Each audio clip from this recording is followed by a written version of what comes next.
Buenas pessoal, tudo bem? E aí?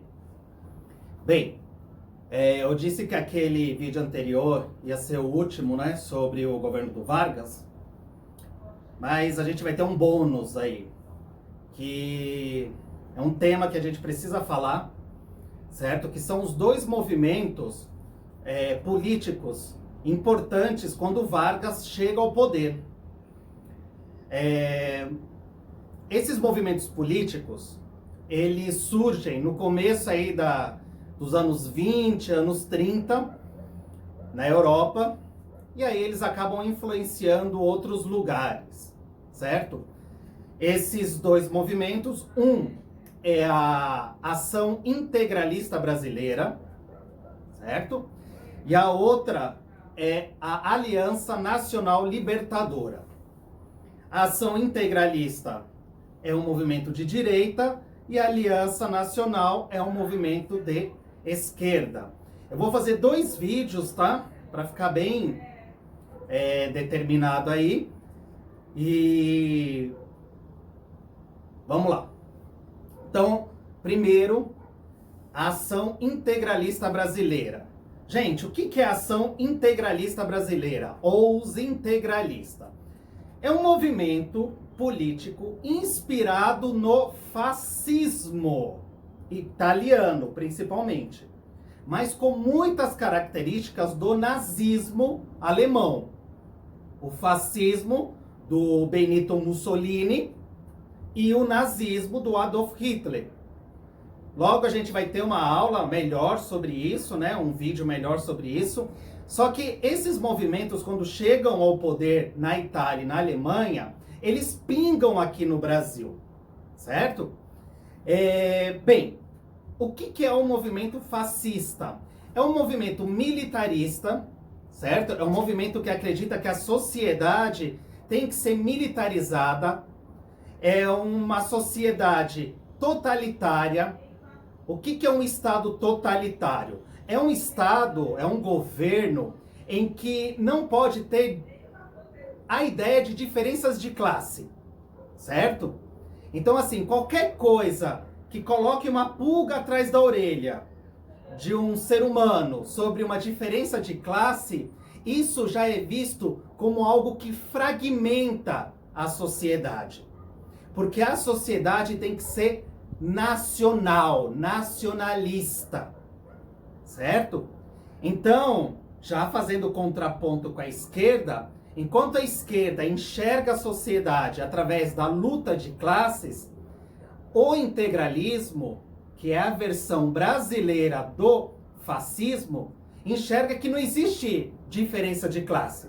O que existe é uma diferença natural de alguns que são melhores do que outros, de alguns que se esforçaram mais do que outros, mas que todos têm o seu lugar na nação, certo? Obedecendo o seu devido lugar.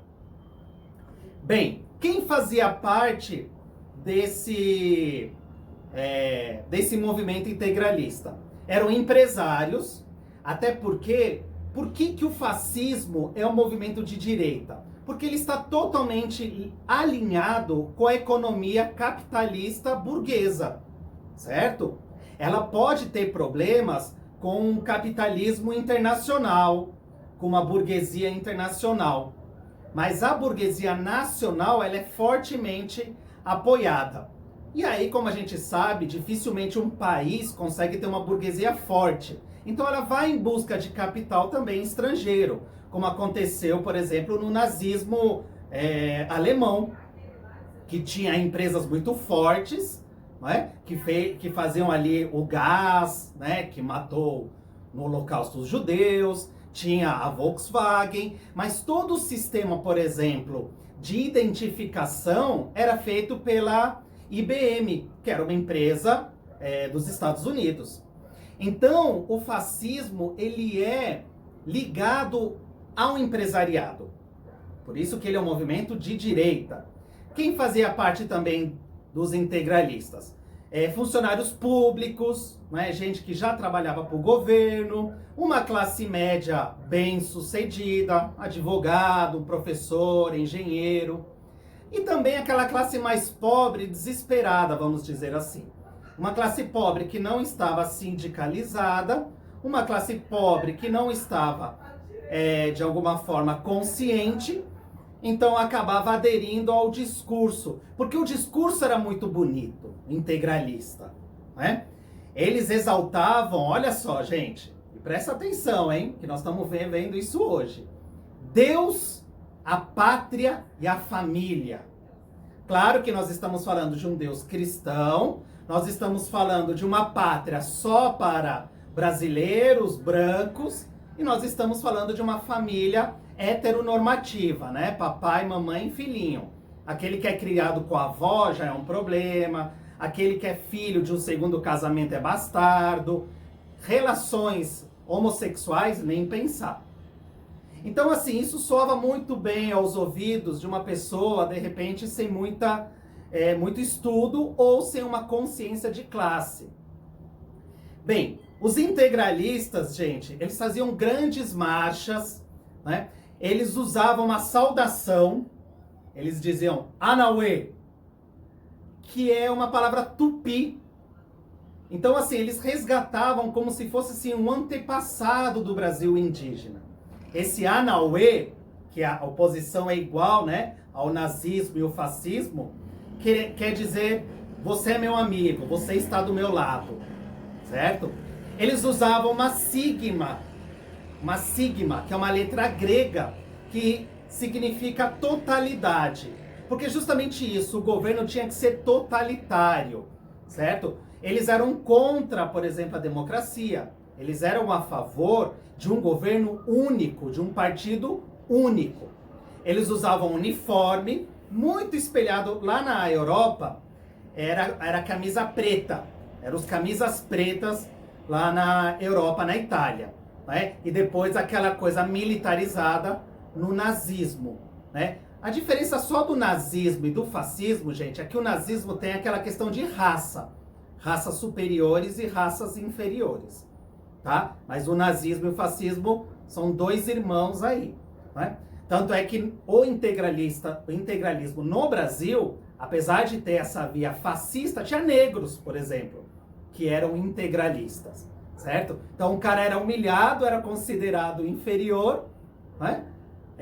Por um grupo, mas ele estava lá. Enfim, isso acontece, né? Nós sabemos. Né? Bem, qual era o objetivo? O objetivo era justamente colocar em prática as ações fascistas no Brasil.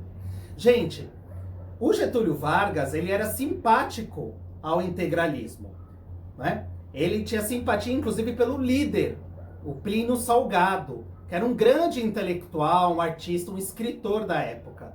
É ele que organiza as marchas, essa coisa de andar com a camisa verde, né? Eu falei lá na Europa da camisa preta, aqui no Brasil, né? É um gosto meio duvidoso, mas é uma camisa verde, uma gravatinha azul marinho e calça, às vezes branca, às vezes azul marinho também. Né? Então todos em marcha, todos em ordem, tinha os hinos.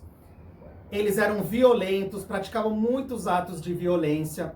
Tanto é que para barrar isso, vira e mexe tinha treta contra os comunistas e os anarquistas. Quando eles enfrentavam um grupo de trabalhadores organizados, saiu na mão. Geralmente eles perdiam, porque eles eram em menor número, né?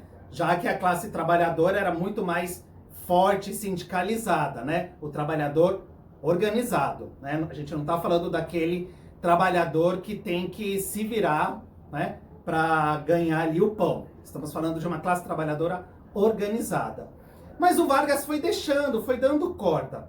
Só deu ruim quando os integralistas quiseram fazer parte do governo, né? Em 1937, quando Vargas, né, dá aquele golpe com aquele plano falso, ele coloca todo mundo na ilegalidade. Ele coloca o Partido Comunista, que já estava na ilegalidade, a gente vai ver no próximo vídeo, mas ele coloca os integralistas também.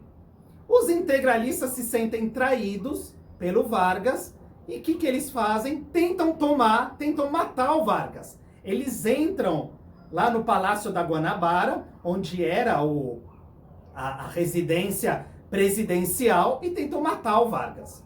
Olha só, para tomar o poder. Mas eles são rapidamente contidos, certo? Gente, ali seria o fim do integralismo no Brasil. Só que não. Com a eleição desse presidente, do Jair Bolsonaro, os integralistas saíram do armário, inclusive fizeram algumas manifestações ali, sei lá, com 20 pessoas, mas mostraram que eles ainda estão vivos, né? Vou colocar algumas imagens para vocês. Então, esse foi a ação integralista brasileira, ou seja, é o fascismo do Brasil, certo? Já volto.